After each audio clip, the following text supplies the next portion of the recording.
Ok, vamos a pensar en 1 de Timoteo 5, 17 a 25, la segunda parte de capítulo 5, y habla ahora en cuanto del pastor. Entonces, obviamente una parte muy importante, porque va a hablar del cuidado del pastor, uno de mis pasajes favoritos. No, estoy bromeando. Es importante que nosotros podamos entender cómo es que el Señor desea que vivamos, ¿cierto? Y Él en todos los últimos capítulos está hablando en cuanto de la iglesia y cómo debe funcionar la iglesia. Y no hay caos, tenemos un Dios de orden. Entonces, Él desea que las cosas se echen una forma ordenada. Y hemos hablado de los líderes, hemos hablado de la enseñanza, la importancia de la buena doctrina. Y hoy llegamos bueno, la semana pasada empezamos a hablar un poco del apoyo en cuanto de las viudas. Algo importante porque lo que vimos es el orden, hay reglas, no es solo repartir dinero a todos, pero es examinar, entender cómo vamos a ayudar. Y bueno, el principio bíblico es que el que no quiere trabajar no va a comer, ¿cierto? Es la parte de la enseñanza. Y lo que necesitamos entender es cómo Dios desea que nosotros podamos vivir en una forma ordenada, que la iglesia puede usar los recursos también, que la iglesia tiene en una forma correcta. Y ahora, cuando vamos a hablar de esta parte del cuidado del pastor, la primera parte sí habla de la remuneración en cuanto del pastor, pero también habla no solo de eso. El primer punto habla en cuanto de la parte económica, pero hay otra parte en cuanto de la buena doctrina, de vigilar por la iglesia y quiénes deben ser, bueno, no es como capítulo 3 de las reglas, pero de tener cuidado quién vamos a poner en liderazgo para evitar problemas en el futuro. Y luego, al final, vamos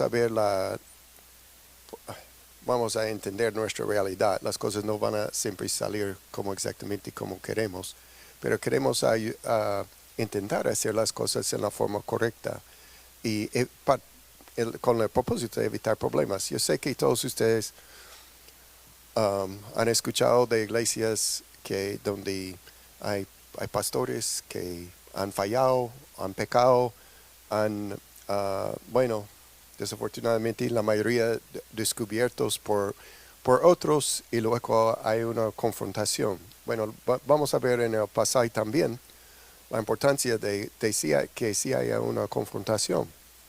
El pastor no es afuera de que alguien puede confrontar o hablar o corregir.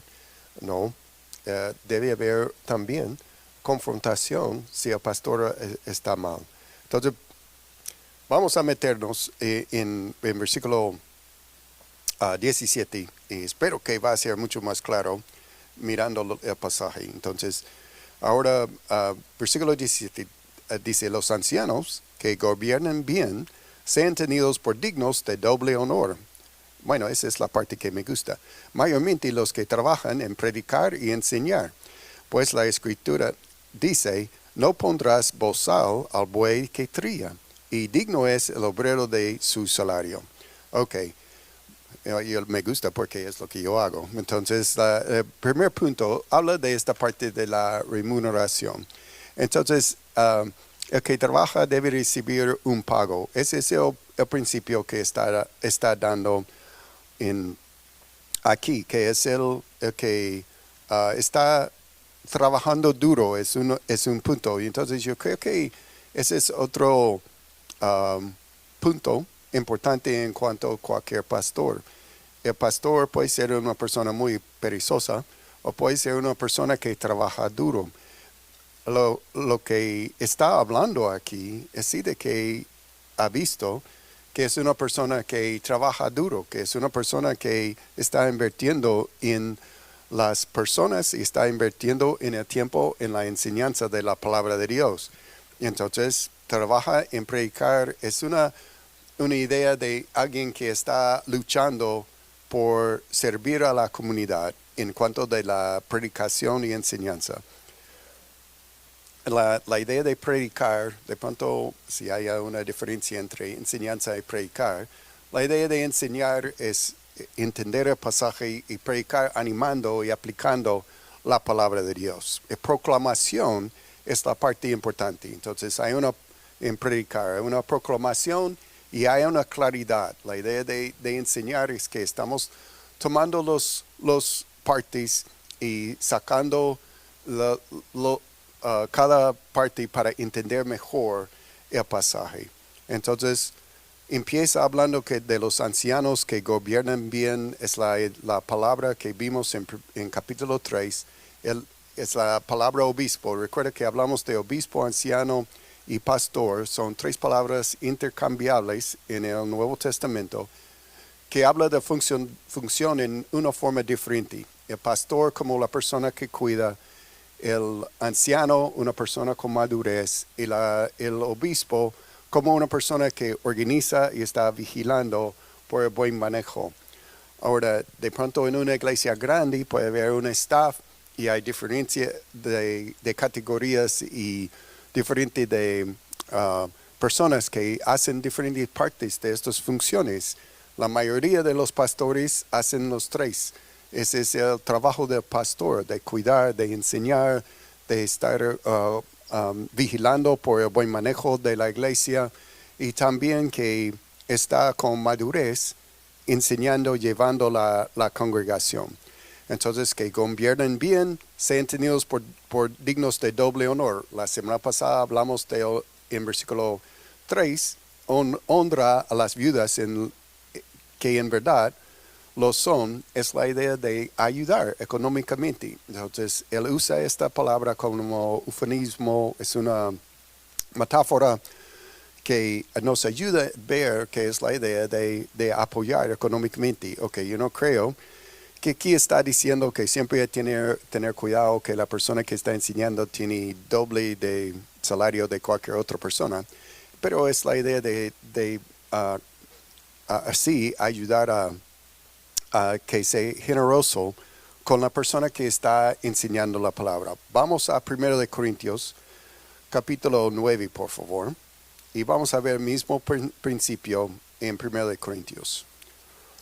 Y ver el argumento que él da. Entonces, vamos a volver a 1 de Timoteo, entonces puede dejar un dedo ahí. Pero en 1 de Corintios, capítulo 9, él habla del mismo tema y da otro argumento. Aunque habla del buey, yo no creo que el pastor debe ver como buey, no es la idea. La idea es que uno que trabaja, ¿cierto? El que está trabajando, entonces compara, porque es en la ley de Moisés, habla del buey, como cuando está trabajando debe alimentarse. No es justo que el buey que está con el trigo que no puede comer. Entonces, ese es el principio. Entonces, 1 Corintios 9, y vamos a empezar en versículo 9. Dice, porque en la ley de Moisés está escrito, no pondrás bozal al buey que tría. ¿Tiene Dios cuidado de los bueyes? ¿O lo dice enteramente por nosotros? Pues por nosotros se escribió. Porque con esperanza debe arar el que arra, el que tría, con esperanza de recibir el fruto, o del fruto. Si nosotros sembramos entre vosotros lo espiritual, es gran cosa que segaremos de vosotros lo material. Ok, vamos hasta ahí por el momento. Entonces, da de nuevo la idea del buey y hace un poco más específico cuando está hablando de bueyes. Solamente está hablando del principio. Y el principio es el que trabaja debe recibir. El que siembra está esperando la cosecha. Y en el versículo 11 lo que él hace es un argumento entre lo más importante, de espiritual y material. Y yo creo eso es donde nosotros que vivimos en un mundo súper materialista, de pronto uno dice, ¿cuál es lo más importante? ¿Lo espiritual o lo material? Voy a pensarlo. Me gusta comer. Entonces, ¿cuál es lo más importante? Lo material. El argumento de él es el espiritual. El espiritual es el más importante porque estamos hablando de vida eterna, estamos hablando de gozo, estamos hablando de entender lo que dice la palabra de Dios. Entonces, él está diciendo, si hemos sembrado espiritualmente, si hemos llevado la vida eterna y entienden lo que dice la palabra de Dios, ese es superior a la parte material. Entonces, es un argumento de lo más importante a lo menos importante. Lo más importante es lo espiritual, que entonces es la parte material. Hoy en día, normalmente pensamos lo contrario, que lo material es más importante, pero no es cierto. Lo cierto es de conocer a Dios es más importante que cualquier otra cosa porque estamos hablando de la eternidad. Y él dice que entonces no piensan que entonces podemos recibir de ustedes. Ahora, en versículos 12 y 14, el argumento de él es que él no quería ser carga para ellos. Y dice, si otros participan de este derecho sobre vosotros, ¿cuánto más nosotros? Pero no hemos usado de este derecho, sino que lo soportamos todo por no poner ningún obstáculo al Evangelio de Cristo. ¿No sabéis que los que trabajan en las cosas sagradas, como en el templo, y que los que sirven del altar participan? Así también ordenó el Señor a los que anuncian el Evangelio que vivan del Evangelio. Entonces, el principio desde el Antiguo Testamento, Dios proveyó para los sacerdotes y para la obra del templo por medio de la comunidad. Entonces era el pueblo de Israel que dio su diezmo, que dio sus ofrendas, y los mismos sacerdotes participaron de los sacrificios que entraron. Entonces había unos sacrificios que eran quemados 100%. Yo hice eso en Colombia. Yo quería hacerlo hoy, pero no tengo billetes falsos. Yo tenía más acceso a billetes falsos en aquel tiempo, pero lo que hice era tomar un plato y poner los billetes y lo encendí. La gente saltaba a ver los billetes pero era bonito porque es lo que hicieron ellos. Trajeron su sacrificio. Nosotros preocupamos tanto por qué van a hacer con el dinero, ¿cierto? Esta iglesia, esta gente es confiable, ¿qué van a hacer? Pero lo que ellos hicieron con su sacrificio, con su trabajo, era quemarlo 100% al Señor. Ese fue el primer sacrificio, ¿cierto? El holocausto era 100% quemado al Señor. No hubo una utilidad, ¿cierto? Pensamos nosotros en utilidad. ¿Qué hacen con el dinero? ¿Qué van a hacer? ¿Cuánto pagan ese pastor? Todo estamos calculando, ¿cierto? Pues el primer sacrificio al Señor era 100% quemado a Él. Era solo un sacrificio, un olor fragante hacia Él. Entonces sería nosotros recoger nuestra ofrenda, ponerlo acá y encenderlo. Y todos nosotros muriendo, no se va mi billete. Entonces pero eso fue el primer sacrificio al Señor. Luego hubo otros sacrificios. Sacrificios de gracias a Dios, sacrificios devotos y que eran compartidos entre las personas y entre el que estaba dando. Había muchos diferentes sacrificios. Entonces ellos sacrificaron al Señor y lo que fue dado al templo, lo que fue dado al Señor fue también una parte para apoyar a los sacerdotes, los levitas, para hacer su obra. Y ellos trabajaron en el templo, hicieron todo lo que era necesario. Entonces, la ofrenda realmente, nosotros pensamos, estoy dando a una necesidad, pero yo quiero que empiecen a pensar diferente. No estoy dando a una necesidad, yo estoy dando al Señor. necesitamos pensar en, ok, ¿cuánto es que necesitan?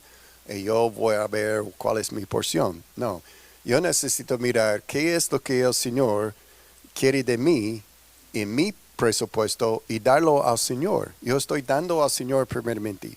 Estoy dando a Él porque yo amo a Él. Mi ofrenda no es, a veces damos porque hay una necesidad específica, yo entiendo. Pero primeramente yo estoy dando por amor y porque es correcto bíblicamente que yo estoy dando al Señor. Entonces, ¿cuál es la porción que debo dar? Yo creo que 10% es un buen lugar para empezar, que estoy dando, pero no es con esta obligación de la ley, es por amor. Y bajo el amor del Espíritu, yo tengo la oportunidad de dar mucho más. Y realmente, si uno suma los sacrificios y todo lo que dieron en el Antiguo Testamento, era más como 30% que estaban dando. Entonces, si quieren empezar por 30, no.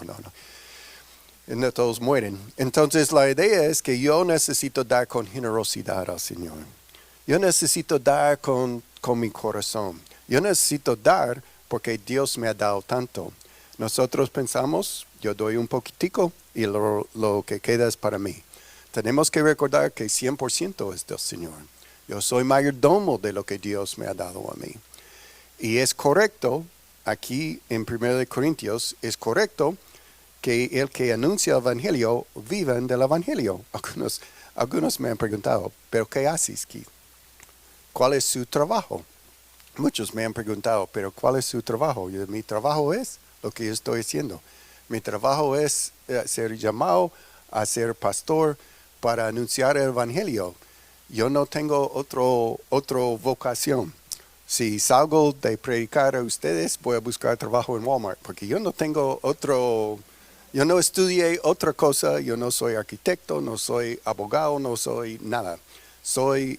Yo estudié para enseñar la palabra de Dios. Esa es mi vocación y es lo que yo hago. Entonces, y yo he vivido por los últimos, bueno, no voy a decir cuántos, pero muchos años, sirviendo al Señor y viviendo lo que dice, el que anuncia el Evangelio vive por el Evangelio. Y es lo que hemos hecho. Vamos a volver a 1 Timoteo. En 1 Timoteo,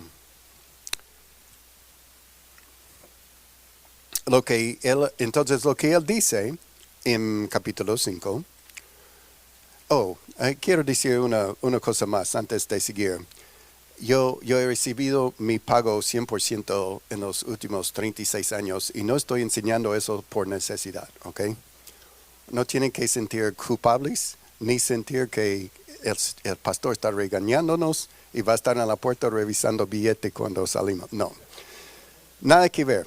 Yo no estoy enseñando eso pero sí creo que muchos de ustedes están perdiendo una bendición grande de participar en lo que el Señor quiere para nuestra iglesia.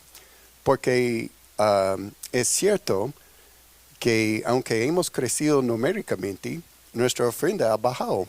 Si ven en el boletín, en la última página, yo pedí a Juan José a poner a la ofrenda de los últimos meses de enero, febrero y marzo. Enero es bien bajito porque nevó, si recuerdan. Y luego febrero y marzo subió un poco. Pero los números, aunque no es terrible, pero es más bajito que hace 2 años. Entonces cuando yo pienso en nosotros, yo creo abundamos en muchas cosas, pero como Pablo habló en 2 Corintios, él animó a la iglesia de abundar en la gracia de dar también. Y yo creo que es algo súper bíblico, que nosotros estamos dando desde nuestro corazón, con amor, con generosidad, porque amamos a Cristo. No por necesidad, estamos dando porque amamos a Él. Entonces, y queremos que nuestra iglesia llegue a ser autosostenible. Que nuestra iglesia, hemos estado en Carmel por 8 años que ha sido una bendición buenísima. Pero un día nos van a decir, gracias por haber estado con nosotros. Y no, yo no sé cuándo ese día va a ser. Y queremos poder ir y alquilar un lugar o comprar un lugar o tener nuestro propio lugar. Pues como ven, con nuestra ofrenda va a ser imposible. Si nos sacan mañana, vamos a estar bajo un árbol en el parque. Y entonces tenemos que orar y pedirle al Señor, ok, ¿qué es lo que tú deseas de nosotros? Que nosotros sí podemos prepararnos para, bueno, no es solo, yo no quiero que, realmente no quiero que den por necesidad. Yo quiero que den porque aman a Cristo, que aman a Él y quieren dar de su corazón. Ok, ahora sí, voy a volver. Entonces, ya sabemos del buey, el digno es obrero de su salario. Ok, vamos a seguir en la segunda parte, en la corrección ahora, ok. Ese es hablando de si el pastor anda mal. Entonces, dice, contra un anciano no admites acusación sino de 2 o 3 testigos. Entonces, vamos parte por parte. Entonces, si hay algo que hay que confrontar, el primer principio no es uno solo. Debe ser 2 o 3 que van a confrontar el pastor para confrontar, para decir, ok, toda confrontación estamos buscando arrepentimiento y restauración, ¿cierto? No es la meta de sacar, la meta es que haya cambio. Entonces, el paso de ir con 2 o 3 es importante porque uno solo de pronto vio mal o de pronto es falso testigo, pero por eso el cuidado es que haya 2 o 3 que han visto lo mismo y van a confrontar al pastor. Y es importante. Entonces estamos hablando de algo, no estoy hablando de cosas pequeñas de si no le gustó el café. Estoy hablando de cosas de moral o cosas serias en contra del pastor que debe descalificar la persona de seguir en su puesto, ¿ok? Entonces estamos hablando de enfrentar, y eso debe pasar. No deberíamos dejar a un pastor seguir en su carga o su puesto si anda mal. Es incorrecto y vamos a ver por qué. Entonces, acusación necesitamos 2 o 3, versículo 20. A los que persisten en pecar, entonces es un pecado, no es cualquier problema. Repréndelos delante de todos para que los demás también teman. Como es un líder, es importante hacerlo delante de la congregación. Es importante que todos entiendan y que no hay, bueno, eso quita 2 cosas importantes, murmuración y chisme. Chisme mata a la iglesia. Entonces, cuando es un líder y pensamos, bueno, vamos a mantenerlos eso en secreto y que nadie más no queremos escándalo, causa más escándalo, porque luego todos están pensando, pero ¿qué están hablando ahí? ¿Por qué han? Entonces es mucho mejor hablarlo público, hablar lo que es el problema, hacer la confrontación y buscar el arrepentimiento. Así es claro para todo el mundo y no hay que ir, algo en secreto casi siempre termina mal y el propósito al final es que los demás también teman. Mira el sentir de todo eso, no es con orgullo, arrogancia o con enojo, es con tristeza, es ir bueno, con corazón quebrantado, ¿no? Si está en pecado y es un pastor, vamos con el corazón quebrantado, buscando arrepentimiento, buscando cambio y que también haya este arrepentimiento. Si sigue en su pecado, debe ser descalificado y sacado de su puesto y no permitido a seguir adelante. Vamos a ver ahora qué tan importante es. Mira este próximo versículo bien fuerte. Te encarezco. Entonces es una palabra súper fuerte, como encargado, pero a ver, como tiene que hacerlo. delante de Dios. Ok, mira, hay triple acá. Dios, Señor Jesucristo y ángeles escogidos. Es como suficiente para decir delante de Dios, ¿cierto? Pero dice delante de Dios, delante por misericordia de nuestro Señor, por los ángeles escogidos. Es como súper fuerte que le está rogándole delante de esos tres que guardes estas cosas sin prejuicios. Okay, ¿cuál es el prejuicio? El prejuicio es que, bueno, ese es, bueno, puede ser el aprecio que tiene por la persona, o puede ser por el escándalo, o puede ser porque es el amigo, o puede haber muchas razones. Por eso le está diciendo, no, mira la última frase, no haciendo nada con parcialidad. Entonces, no, en eso de pecado no podemos ser parcial. En eso de pecado no podemos omitir. En ese de pecado hay que confrontar, hay que parar, porque va a contaminar más. ¿Cuál es el peligro? Pues es el rebaño. Es lo que él está hablando en cuanto a la doctrina. Si no paramos esa doctrina o si no paramos este pecado, entonces va a correr más y va a ser peor. Y más personas contaminadas, más personas abusadas o más personas dañadas. Entonces no es posible, no se puede. Hay que pararlo, por favor, páralo. Entonces ese es el sentir que él está dando a Timoteo. Hay que hacer algo, no puede dejar eso seguir adelante. Hay que parar. Ok, versículo 22 va con eso. Y vamos hasta, bueno, dice, no impongas con ligereza las manos a ninguno, ni participes en pecados ajenos. Ok, ¿cuál es el peligro que él está hablando ahí?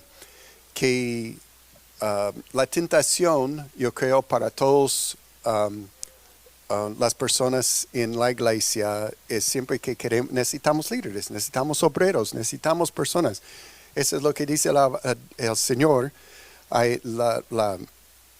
Las mías es mucho y pero pocos obreros. Entonces siempre estamos buscando obreros, siempre estamos buscando personas que van a ayudarnos y la tentación es poner personas demasiado rápido. Entonces por eso Él está diciendo, ten paciencia, hay que esperar, no hacerlo rápido, porque hay más peligro y más problema adelante. Entonces, y si uno hace eso, llega a ser en cierta forma partícipe de este pecado. ¿Cómo? Por permitirlo, por permitir eso pasar. Entonces uno no quiere participar en el pecado de otro tampoco. Entonces hay que tener mucho cuidado. Recuerda cuando estuvimos en 1 Timoteo 3 y hablando de las cualificaciones de pastor anciano, es cuidado con neófito, ¿no? Cuidado de no tener una persona que no ha pasado por una experiencia y no hemos visto su vida. Entonces se dice cuidado de no hacerlo demasiado rápido. Ahora vamos a empezar con consérvate puro con el próximo punto en el versículo 23, porque él da ahora una advertencia personal a Timoteo en cuanto de su propio corazón. Consérvate puro. Y vamos con el primer punto y luego vamos a hablar de versículo 23. Entonces, cuida su corazón. Él necesita tener un corazón puro. ¿En qué sentido? En el parte moral. Los pastores, y como yo dije en el principio, muchos pastores han caído en parte de dinero o del orgullo o con mujeres y hemos escuchado los escándalos. Entonces, ¿qué tan importante es?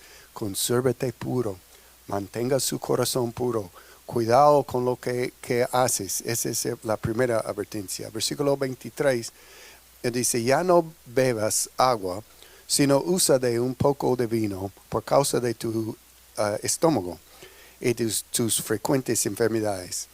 Ok, yo sé que muchos han usado este versículo. Mira, él está diciendo puede tomar vino. Ok, no es el punto de este versículo. No es el punto de lo que él está enseñando. Él está hablando de cuidar cuidarse a sí mismo, ¿cierto? Y estaba enfermo del estómago y mirando vino como algo esa es la palabra que estoy buscando, de medicina, medicinal, por ahí. Entonces, de medicina, no está hablando ok, puede en cualquier evento social buscar a tomar vino con sus amigos. No, no es lo que dice el versículo. Entonces, no usa este versículo para eso. Está hablando de sus frecuentes enfermedades. Entonces, hay que recordar también que el pastor es humano y él tiene problemas y necesita también cuidarse. Y es lo que él está hablando acá. Cuidado, él está preocupado por él físicamente aquí en versículo 23. Ok, entonces hay un equilibrio para, para el pastor también, que necesita cuidarse. Ok, vamos a la última parte, versículo 24, 25. Hay dos consideraciones acá y lo que nos dice aquí a todos es la parte de paciencia. En el versículo 24 dice, los pecados de algunos hombres se hacen patentes antes que ellos vengan a juicio, mas a otros se les descubren después. Okay. Lo que vemos es que nosotros, yo creo, todos nuestros corazones claman por justicia. Queremos ver las cosas que, especialmente cuando empezamos a caminar con Cristo, queremos ver las cosas hechas correctas y tenemos un deseo de ver las cosas hechas como dice la palabra de Dios. ¿Sí? Y a veces las cosas salen a la luz y a veces las cosas salen a la luz después. Pero yo quiero decirles que los sí van a salir. Pero no todo lo malo es descubierto en el momento cuando nosotros creemos. No todo va a pasar como nosotros de pronto creemos. Pero quiero decirles que hay un juez justo, que Él sí va a hacer justicia. Y sí las cosas malas, aunque de pronto no en este mundo, pero un día van a salir a la luz. Ahora, el versículo 25 da al otro lado. Dice, asimismo se hacen manifiestas las buenas obras, y las que son de otra manera no pueden permanecer ocultas. Entonces 25 nos asegura también que aunque de pronto no todas las buenas obras que nosotros hemos hecho son reconocidos en este mundo, que hay una recompensa en el futuro y que podemos estar seguros que el Señor sí ve lo que estamos haciendo. Sí ve lo malo y también se ve lo bueno. Podemos estar seguros en cuanto del futuro que hay un juicio para los que hacen maldad y va a caer mucho peor de lo que puede pasar en este mundo. Pero también para los que trabajan duro y dicen, pero nunca ven lo que yo hago. Quiero animarles que el Señor ve eso también. Y aunque todas las buenas obras de pronto no se ven en este mundo, hay un Dios que va a recompensarnos por todo lo que hemos hecho. Yo quiero animarles de pensar en lo que Dios desea para ti en cuanto a su dar al Señor. No porque nosotros tengamos una necesidad, pero porque aman al Señor y quieren ver a Él obrar en su vida. Si no está dando, yo quiero animarte a empezar a dar.